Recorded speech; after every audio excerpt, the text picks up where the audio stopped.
Good afternoon, everyone, and welcome to Our Health's Lunchtime Live. We're so excited to join you again today. This afternoon, I am joined by Dr. Jacqueline Slakoper of our practice in Yardley, and my name is Amber Van Meekirk from our Health marketing team. Today, you're going to be hearing from Dr. Slakoper, who is going to be talking about something that is top of mind for many parents right now, which is about navigating the 2020 school year, what that means for parents and kids alike, both physically and emotionally. So we're going to be getting started with that in just a moment. But before I get started, just wanted to briefly cover who Our Health is and how you can find out more about us. So if you have New Jersey state health benefits, Our Health is included at no additional cost, no copays, and gives you access to a personal doctor on demand. You can learn more about Our Health on our website and on our phone number that are both scrolling at the bottom of our screen. So at any time or after our live, please go and learn more and figure out how you can partner with someone like Dr. Slakoper to be your personal doctor on demand. So, okay, Dr. Slakoper, let's get started. Good afternoon. How are you today? I'm good. Thank you, Amber. How are you? Very well. So you and I have spoken about this a couple of times now, but this is a topic that is very top of mind right now. I know myself included as a parent who's trying to figure this out. But many of us are trying to figure out how to navigate this new school year. And what's going to very much look very different. So how can families really work together to manage this stress and uncertainty that we're facing? Yeah, it's a great question. And as a parent myself, I've been struggling with the same things and just trying to, navigate for my family as well as my patients and to really help come up with what's the best plan for each child and each family. And one thing to remember is that every child and family's needs is going to be different as we approach the 2020 school year. And everyone around you is going to have a different opinion. So extended family and friends, and really just remembering that you need to focus on the choice that's best for your family and your child. So each choice will come with a risk, whether it's to your family's physical health or mental health in some form or both. So the best piece of advice I can give is to assess your family situation, risk factors, and maybe even make a list of pros and cons as to what the best decision is for you. And be prepared for change, because most likely during this school year, we're going to need to be open to change and the more open we are, the more open our children will be to it, because they look to the adults around them for guidance on how to interpret and deal with these certain uncertain situations.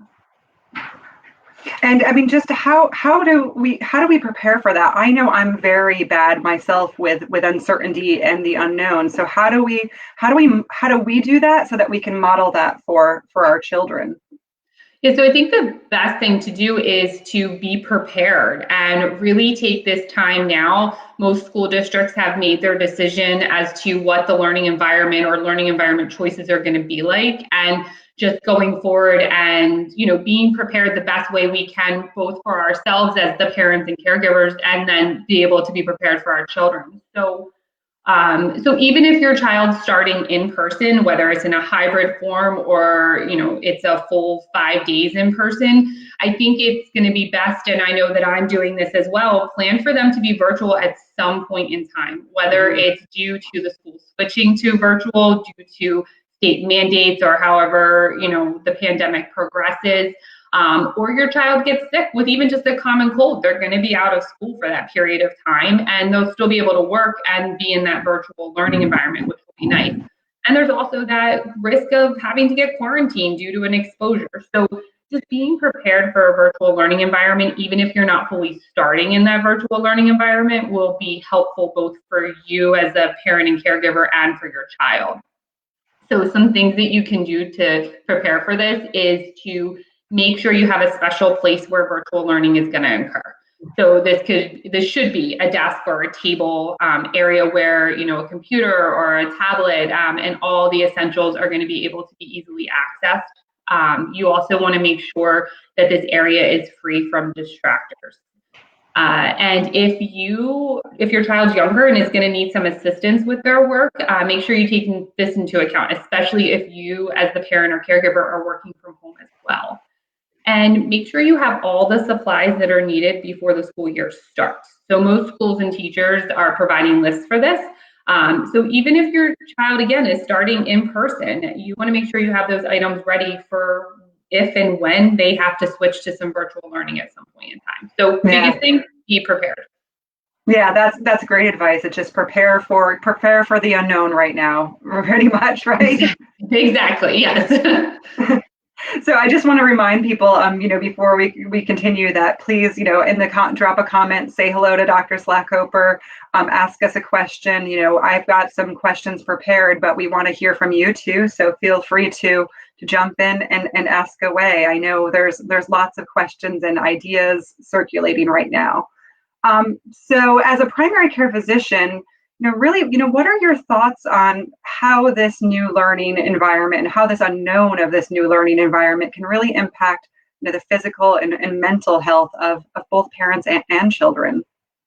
Yeah, so it definitely can. So change, anytime there's change and drastic change in our daily routines, or, especially for our children and even for ourselves, that can put a lot of stress and strain on our family's health.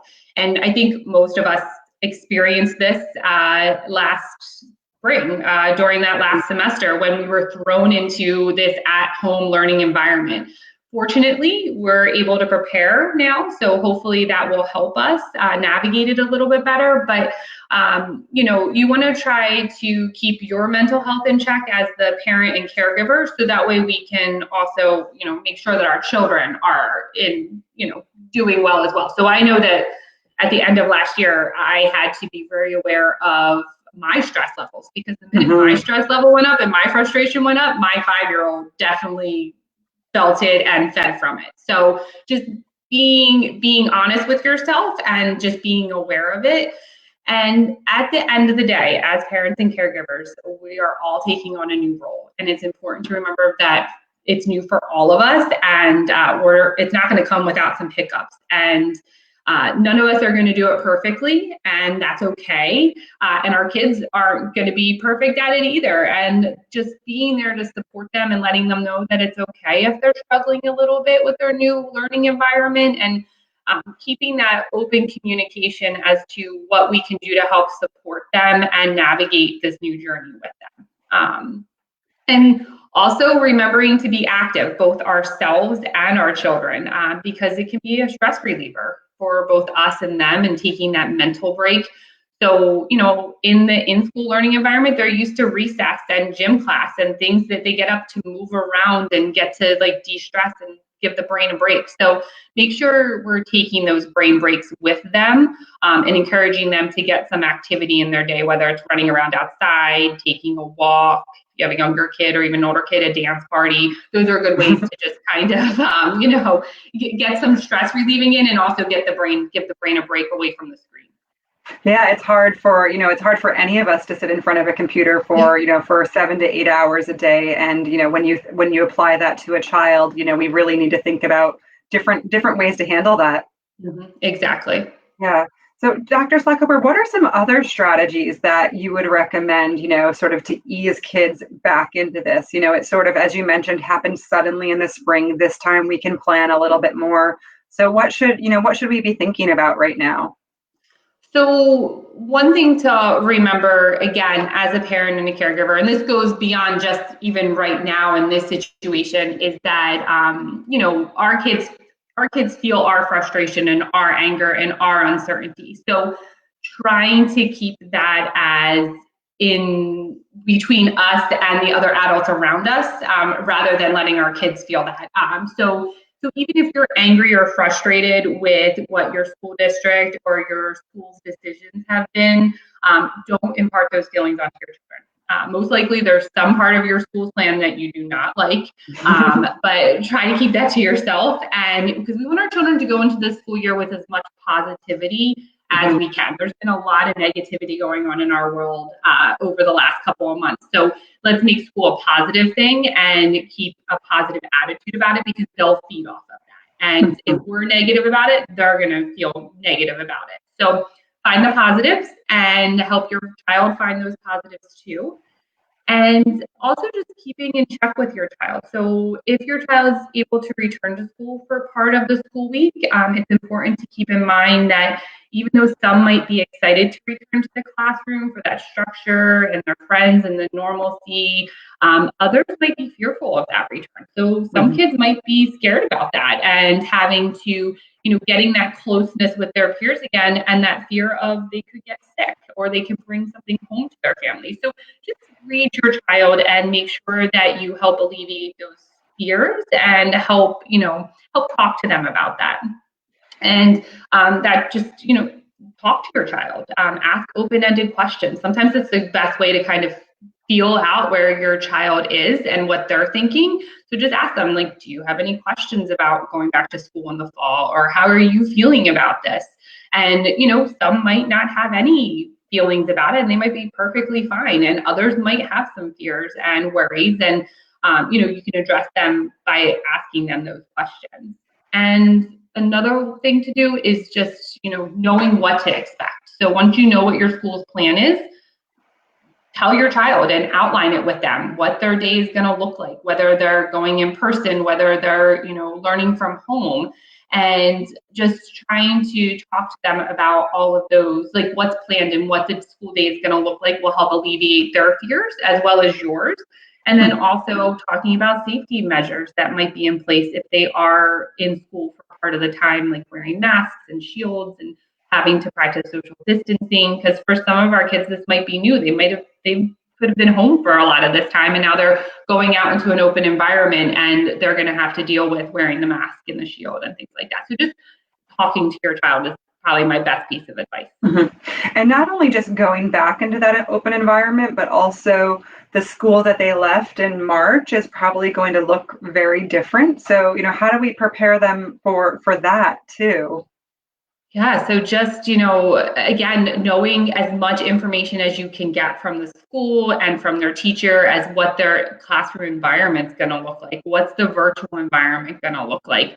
I know for me, the biggest fear is the unknown. So knowing more about it, making a diagram even for your child of this is what your desk is going to look like. Here's a picture of that shield or that plexiglass that they might put up next to your desk, or your teacher, this is what, show them a picture of their teacher and say, this is your teacher, they're going to wear a mask or they're going to wear a shield, but that's okay. It's to protect you and to protect them. And it's okay to still learn in this environment. And that, again, let them know that school is doing everything they can to keep them safe, and to keep them learning in an environment that's healthy for them.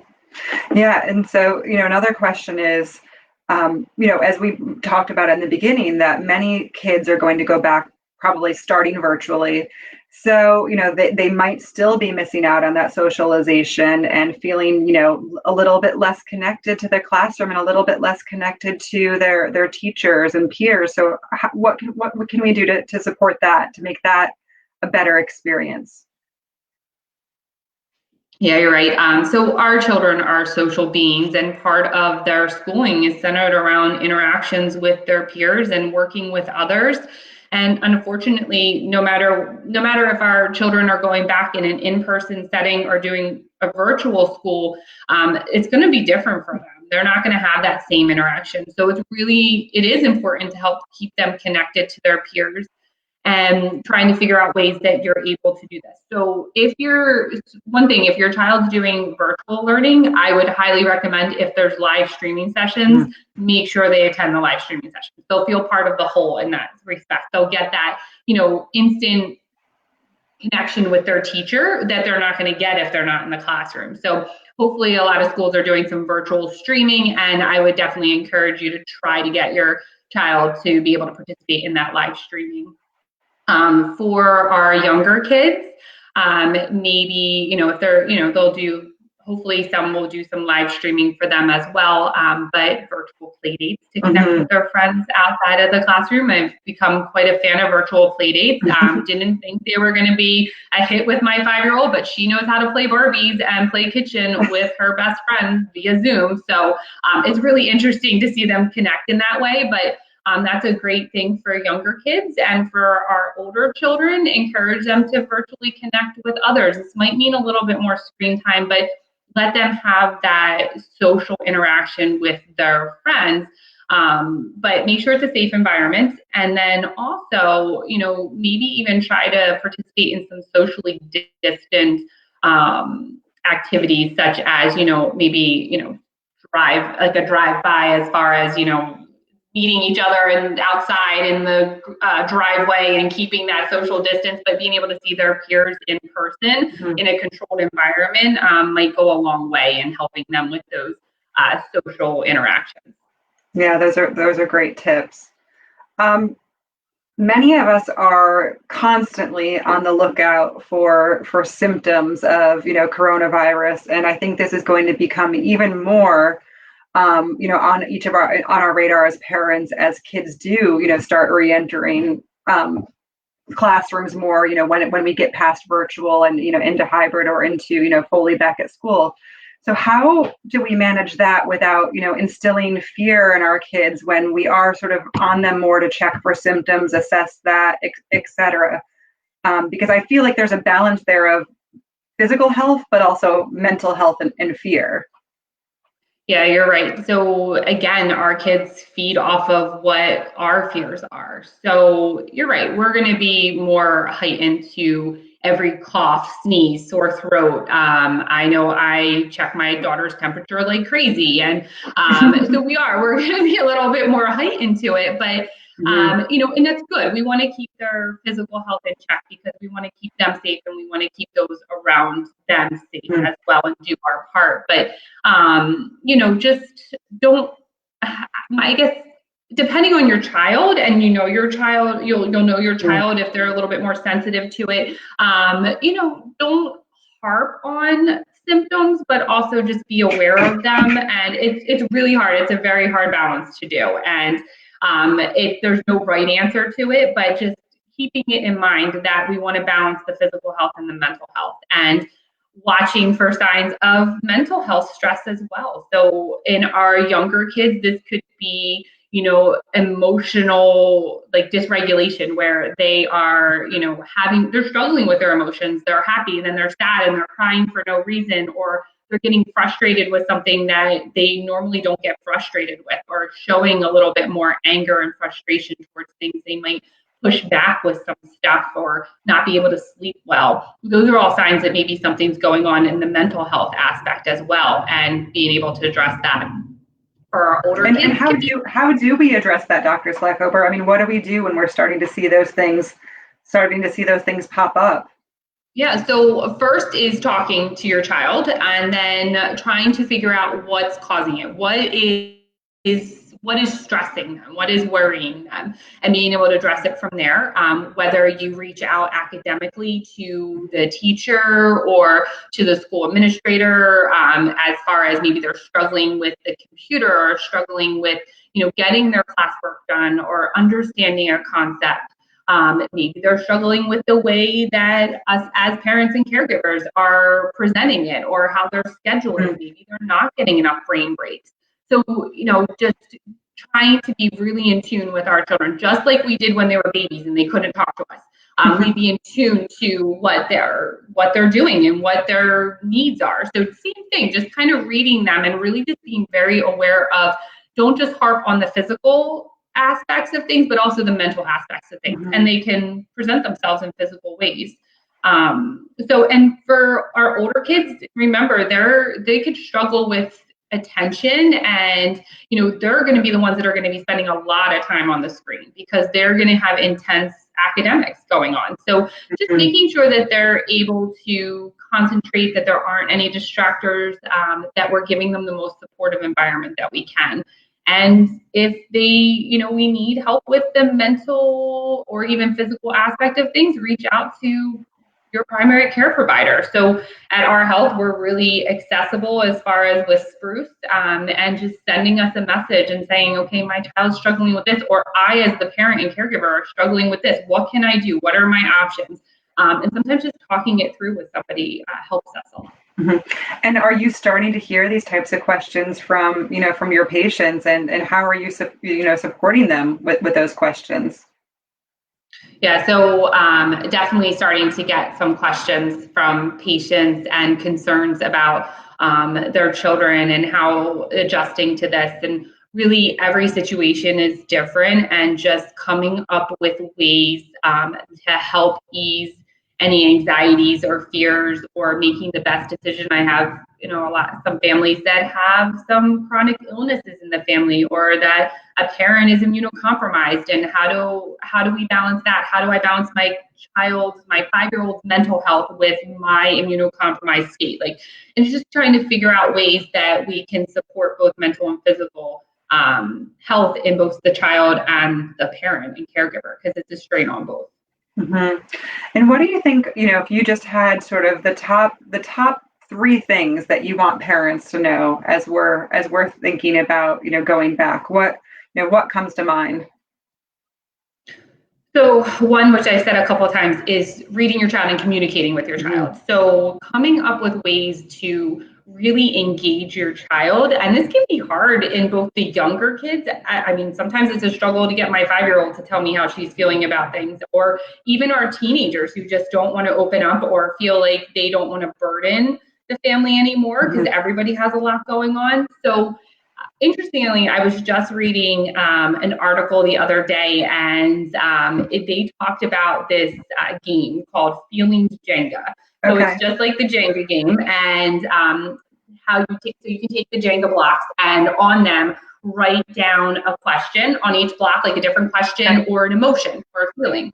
And then ideally you play as a family, and when the player pulls the block out, they have to answer the question, or they have to talk about an experience or a time when they felt that emotion. And I think this could be great. I love the idea. I think it'd be great for all ages, and also for parents and caregivers. It really kind of, makes us look deep inside and say, okay, this is how I felt about this. And we can really get our kids to open up that way. A fun way to engage and brain break, but also getting them to talk to us. So I thought that was really interesting and an easy way to have fun while also getting our kids to talk. Yeah. So I think that's a great idea. And it's also, I think, important for us to model that it's okay to talk about your feelings, right? Yeah.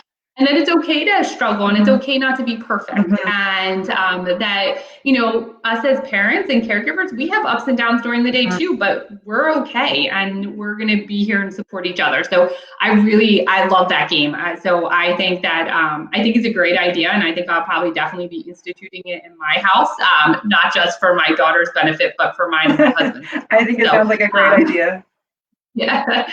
And so that's definitely number one. So talking about things, and just giving ourselves mental health check-ins, and being prepared. So being prepared for any situation. So be prepared for virtual learning, in-person learning, being prepared for any anxiety-causing moments. Try to think ahead of what could cause anxiety. Those first couple of days of getting back into this new routine is probably going to come up with some anxiety moments. So giving yourself and your family some extra time those mornings to get things ready. So that way no one's stressed, no one's rushing. We're able to deal with any of those hiccups or anxieties that come. So just being prepared is always good in any situation, and being prepared can alleviate fears. So just that's another thing, being prepared for everything, and taking this time that we have now before school starts to prepare for different situations and to get our kids set up and ready to go.